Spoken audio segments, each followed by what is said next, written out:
A9 ನ್ಯೂಸ್ಗೆ ಸ್ವಾಗತ. ನಾನು ರೇಣುಕಾ ಅನೂರೆ. ಹೈಕೋರ್ಟ್ನಲ್ಲಿ ಡಿಸಿಎಂ ಡಿಕೆ ಶಿವಕುಮಾರ್ ಕೇಸ್ ಜನವರಿ 5ಕ್ಕೆ ಮತ್ತೆ ವಿಚಾರಣೆ ಪ್ರಾರಂಭವಾಗುತ್ತದೆ ಅಂತ ಶಾಸಕ ಬಸವನಗೌಡ ಪಾಟೀಲ್ ಯತ್ನಾಳ್ ಅವರು ಹೇಳಿದ್ದಾರೆ.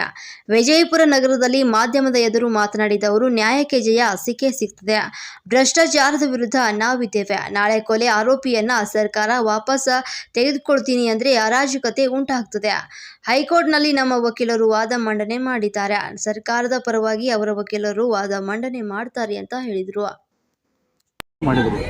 ಈಗ ಅದು ಈಗಾಗಲೇ ನ್ಯಾಯಾಲಯದಲ್ಲಿ ಇರುವುದರಿಂದ ಅದ್ರ ಬಗ್ಗೆ ನಾನು ಏನೂ ಪ್ರತಿಕ್ರಿಯೆ ಕೊಡೋದಿಲ್ಲ. ಜನವರಿ 5ಕ್ಕೆ ಮತ್ತೆ ವಿಚಾರಣೆ ಪ್ರಾರಂಭ ಆಗ್ತದೆ. ನ್ಯಾಯಕ್ಕೆ ಇವತ್ತು ಜಯ ಸಿಕ್ಕೇ ಸಿಗ್ತದೆ. ಭ್ರಷ್ಟಾಚಾರದ ವಿರುದ್ಧ ನಾವು ಇವತ್ತು ಏನು ಒಂದು ಇಲ್ಲಾಂದರೆ ಎಲ್ಲರೂ ಯಾವ ಸರ್ಕಾರ ಬರ್ತೈತಿ ತಮ್ಮ ಕ್ಯಾಬಿನೆಟ್ನಾಗ ತಗೊಂಡು ಬಿಡ್ತಾರೆ.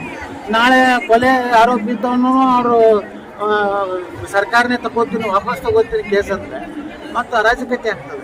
ಅದಕ್ಕೆ ಭ್ರಷ್ಟಾಚಾರ ಇರಲಿ ಯಾವುದೇ ಅವ್ಯವಹಾರ ಇರಲಿ ಅದನ್ನು ಹೈಕೋರ್ಟು ನಮ್ಮದು ಮಾನ್ಯ ಮಾಡಬೇಕು ಬೇಡ ಅನ್ನೋದ್ರ ಬಗ್ಗೆ ಚರ್ಚೆ ನಡೆದಿದೆ.